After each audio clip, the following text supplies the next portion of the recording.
बिस्मिल्लाहिर्रहमानिर्रहीम। अस्सलामु अलैकुम first year. I hope you all are fine at homes. बच्चों, हम लोगों ने आइसोटॉप्स को डिस्कस किया था और उसके बाद फिर हम लोगों ने मास स्पेक्ट्रोमेट्री से आइसोटॉप से हमने रिलेटिव अबंडेंस और रिलेटिव एटॉमिक मास फाइंड करना सीखा था। आज हम सीखेंगे एवरेज एटॉमिक मास कैसे फाइंड आउट किया जा सकता है और एवरेज एटॉमिक मास किसे कहते हैं, और एनालिसिस ऑफ कंपाउंड कैसे की जाती है। ये दो पॉइंट्स हैं हमारे आज के लेक्चर के। तो सबसे पहले हम डिस्कस कर लेते हैं एवरेज एटॉमिक मास। एवरेज एटॉमिक मास बेसिकली डिपेंड करता है बेटा नंबर ऑफ आइसोटॉप्स पे, यानी कि अगर किसी एलिमेंट के दो आइसोटॉप्स हैं तो उसका एवरेज एटॉमिक मास उन दो आइसोटॉप्स पर डिपेंड करेगा और उन आइसोटॉप्स की अबंडेंस पे। अबंडेंस बोलते हैं कि उसकी कितनी परसेंट प्रेजेंस है, किसी एरिया के अंदर कितनी परसेंट प्रेजेंट है, उसको हम उसकी अबंडेंस बोलते हैं। ठीक है, तो अबंडेंस और नंबर ऑफ आइसोटॉप्स के ऊपर डिपेंड करता है एवरेज एटॉमिक मास। सो हम एवरेज एटॉमिक मास को यूं कह सकते हैं कि actually atomic mass depend upon the number of possible isotopes and there natural abundance. ठीक है, तो यही बात मैं आपको बता रही हूँ कि नंबर ऑफ आइसोटॉप्स पर डिपेंड करता है और उनकी नेचुरल अबंडेंस पर डिपेंड करता है एवरेज एटॉमिक मास। अब average atomic mass find out कैसे करते हैं, उसके लिए ये एक एग्जांपल है आपकी बुक के अंदर, वही मैं आपको एक्सप्लेन करती हूँ तो आपको समझ आ जाएगी कि एवरेज एटॉमिक मास कैसे फाइंड आउट किया जा सकता है।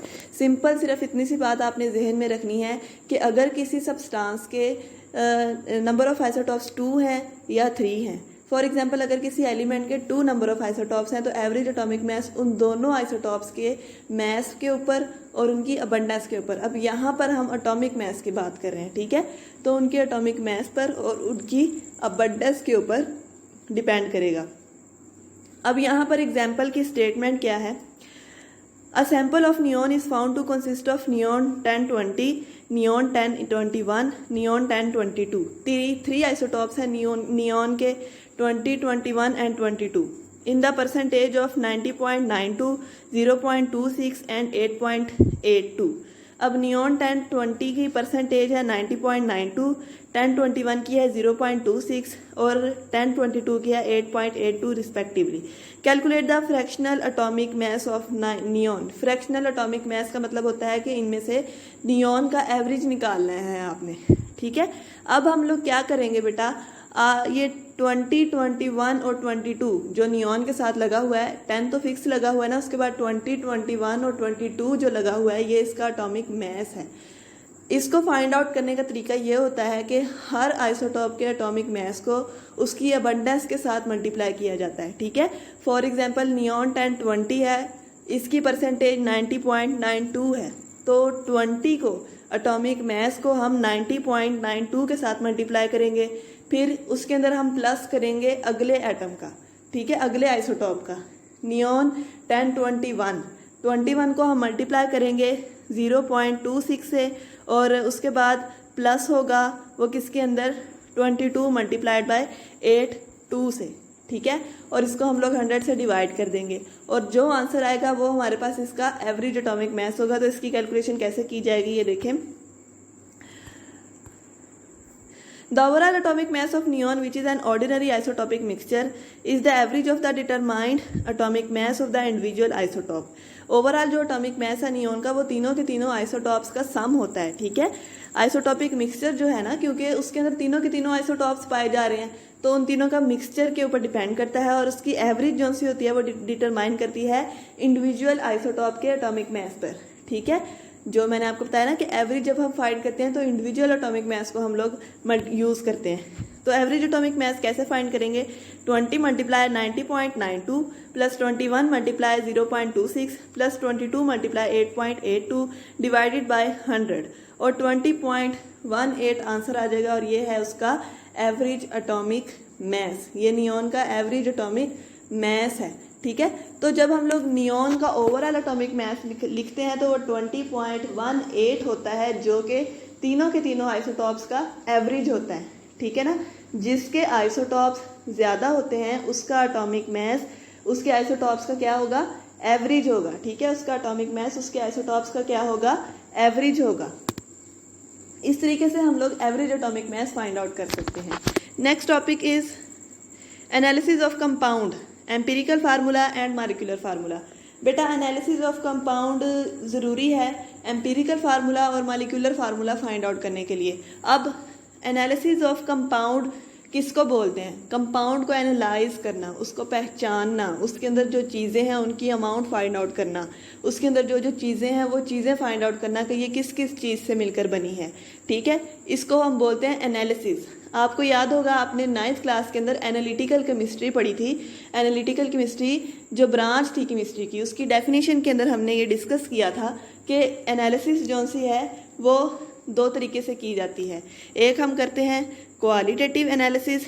क्वालिटेटिव एनालिसिस के अंदर क्या होता है, कंपाउंड के कंपोनेंट्स को आइडेंटिफाई किया जाता है, यानी कि जो चीज़ें मिलकर उस कंपाउंड को बना रही हैं उनको आइडेंटिफाई किया जाता है। फॉर एग्जांपल अगर मैं ग्लूकोज की बात करूं, ग्लूकोज के फार्मूले को देखें, उसके अंदर क्या क्या चीज़ें हैं, C6H12O6। ठीक है, अब हम क्या कर रहे हैं, उसके फार्मूले से ये अंदाज़ा लगा रहे हैं कि इसका मतलब यह है कि इसमें तीन तरह के एलिमेंट्स हैं। उसमें C6 यानी कि कार्बन है, H12 यानी कि हाइड्रोजन है और O6 यानी कि ऑक्सीजन है। अब हमें पता चल गया कि ग्लूकोज जो है वो कार्बन, हाइड्रोजन और ऑक्सीजन से मिलकर बनता है। इसको बोलते हैं क्वालिटेटिव एनालिसिस। क्वालिटी का पता लगाना कि उसमें कौन सी क्वालिटी की चीज़ें मौजूद हैं। उसके बाद सेकंड है क्वांटिटेटिव एनालिसिस। क्वांटिटेटिव एनालिसिस का मतलब है क्वांटिटी फाइंड आउट करना। हमने ये देख लिया कि वो कार्बन, हाइड्रोजन और ऑक्सीजन से मिलकर बनी है। अब हमने ये देखना है कि उसमें कितने % कार्बन है, कितने % हाइड्रोजन है और कितने % ऑक्सीजन है, उसमें हमने ये फाइंड आउट करना है। ठीक है, तो उसको हम क्या बोलेंगे, क्वांटिटेटिव एनालिसिस। ठीक है, जब हमने उसकी क्वांटिटी फाइंड करनी है ना, क्वांटिटी का मतलब आपको पता है मिकदार होता है, जब हमने उसकी क्वांटिटी फाइंड आउट करनी है तो उसको हम क्या बोलेंगे, क्वांटिटेटिव एनालिसिस। ठीक है, तो 2 तरह की एनालिसिस होती हैं, क्वालिटेटिव और क्वांटिटेटिव। जिसके अंदर हम कंपाउंड्स को आइडेंटिफाई करते हैं वो होती है क्वालिटेटिव, जिसके अंदर हम लोग क्वांटिटी फाइंड आउट करते हैं उसको वो होती है क्वांटिटेटिव। अब क्वालिटेटिव के लिए तो इतना कोई इशू नहीं है, क्वांटिटेटिव के लिए इशू है कि हमें कैसे पता चलेगा कि इसके अंदर कितने % कार्बन है, कितने % कोई भी चीज़ है जिससे वो कंपाउंड मिलकर बना है। क्वांटिटेटिव एनालिसिस के अंदर क्या होता है, मास of each element in a sample of compound is determined. अब उसके अंदर कंपाउंड के अंदर जितने एलिमेंट हैं उन सबका सबसे पहले मास फाइंड किया जाता है। ठीक है, from this we determine the percentage by mass of each element. अब जो वो मास निकल जाता है ना, उस मास से हम लोग उस एलिमेंट की परसेंटेज फाइंड आउट करते हैं। ठीक है, the percentage of an element in a compound is the number of grams of that element present in 100 gram of compound. ठीक है, सबसे पहले क्या किया जाता है, उसका मास फाइंड आउट किया जाता है, उस मास से फिर हम उसकी परसेंटेज निकालते हैं और वो परसेंटेज हमें क्या बताती है कि कितने नंबर ऑफ ग्राम एटम्स हैं 100 ग्राम के अंदर। ठीक है, कंपाउंड हमने 100 ग्राम ले लिया। फॉर एग्जांपल जैसे ग्लूकोज की मैंने आपको एग्जांपल दी, हमने 100 ग्राम ग्लूकोज ले ली। जो हमारे पास परसेंटेज आई है ना, फॉर एग्जाम्पल कार्बन की परसेंटेज आई है सबसे पहले, तो जो कार्बन की परसेंटेज आई है ना वो हमें बताएगी कि 100 ग्राम के अंदर कितने ग्राम एटम्स हैं कार्बन के अंदर। ठीक है, तो उसके लिए सबसे पहले हम लोग मास फाइंड आउट करते हैं, उस मास से फिर हम लोग क्या फाइंड आउट करते हैं, परसेंटेज फाइंड आउट करते हैं। परसेंटेज फाइंड आउट करने का क्या फार्मूला है, मास of element in the compound over mass of compound multiply by 100। अब जब आपने एलिमेंट का जो मास निकाला है वो लिखना है, उसको डिवाइड करना है कंपाउंड के पूरे मास से। ठीक है, जो जैसे ग्लूकोज की हमने बात की, कार्बन का जो मास आया वो आपने ऊपर रखना है और उसको आपने डिवाइड करना है मास ऑफ कंपाउंड यानी कि ग्लूकोज के कंपाउंड से, और उसको आपने मल्टीप्लाई कर देना है 100 के साथ, तो आपके पास परसेंटेज निकल आएगी कार्बन की। अब इसी से रिलेटेड एक एग्जाम्पल दी गई है ताकि आपको समझ आ जाए। For example 8.657 gram of compound were decompose into its element. अब कंपाउंड का जो टोटल मास है वो है 8.657 ग्राम। उसको उसके एलिमेंट्स के अंदर डिवाइड किया गया, जिसने जब एलिमेंट के अंदर डिवाइड किया गया तो उसने दिए 5.217 ग्राम ऑफ कार्बन। ठीक है, और 0.962 gram of hydrogen and 2.78 gram of oxygen. Calculate the percentage composition of compounds under study.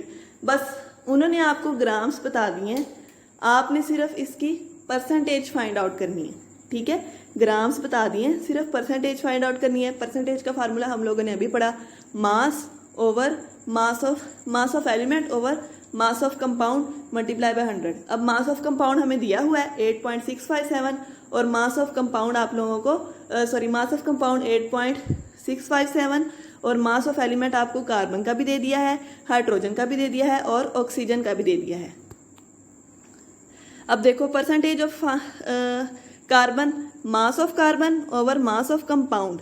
Mass of carbon हमें दिया गया था 5.217, इसको आपने डिवाइड करना है 8.657 मल्टीप्लाई कर देना है 100 से, तो 60.28 आंसर इसका आ जाएगा। इसी तरह परसेंटेज ऑफ हाइड्रोजन फाइंड कर लेनी है और इसी तरह आपने percentage of oxygen find out कर लेनी है। Above result tell us that 100 gram of given compound there are 60.26 gram of carbon, 11.11 gram of hydrogen and 28.62 gram of oxygen। ऊपर वाले से हमें यह पता चल रहा है कि इसके अंदर कितने कितने ग्राम्स कार्बन, हाइड्रोजन और ऑक्सीजन के मौजूद हैं। Percentage composition of compound can also be determined theoretically. इसको हम थ्योरेटिकली भी फाइंड आउट कर सकते हैं, जैसे एक्सपेरिमेंटली भी। थ्योरेटिकली का मतलब होता है सिर्फ हाथों से कैलकुलेट करना, प्रैक्टिकली कुछ नहीं करना आपने। If we know the formula mass of the compound, अगर हमें उसका फार्मूला मैस पता है तो फिर हम लोग उसका मास थ्योरेटिकली फाइंड आउट कर सकते हैं। The following equation can be used for this purpose. Percentage of an element is equal to mass of element in 1 mole of a compound over formula mass of compound multiplied by 100। ठीक है, तो मतलब कि हमें इसमें मास की ज़रूरत नहीं पड़ी। जो मास फाइंड आउट हमें करना पड़ता है ना, कार्बन, हाइड्रोजन, ऑक्सीजन का हमें फाइंड आउट करना पड़ता है। यहाँ पे तो एग्जांपल के अंदर आपको पहले से दिया हुआ था, तो वो कह रहा है कि अगर हम लोग वो कैलकुलेट नहीं करना चाहते तो हम डायरेक्ट कैलकुलेशन से थ्योरेटिकली भी ये हम परसेंटेज एलिमेंट की फाइंड आउट कर सकते हैं। और इसको आप लोगों ने 100 से मल्टीप्लाई करना है तो आपके पास परसेंटेज ऑफ एलिमेंट आ जाएगी।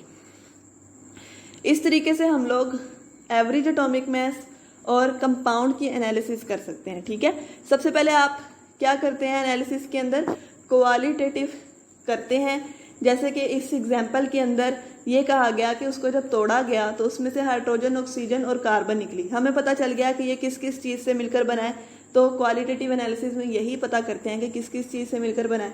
उसके बाद फिर उसका मास निकाला गया, कार्बन, हाइड्रोजन और ऑक्सीजन का मास निकाला गया। इस कंपाउंड के अंदर इतना इतना मास है, बस परसेंटेज निकालनी थी तो हमने परसेंटेज कैलकुलेट कर ली।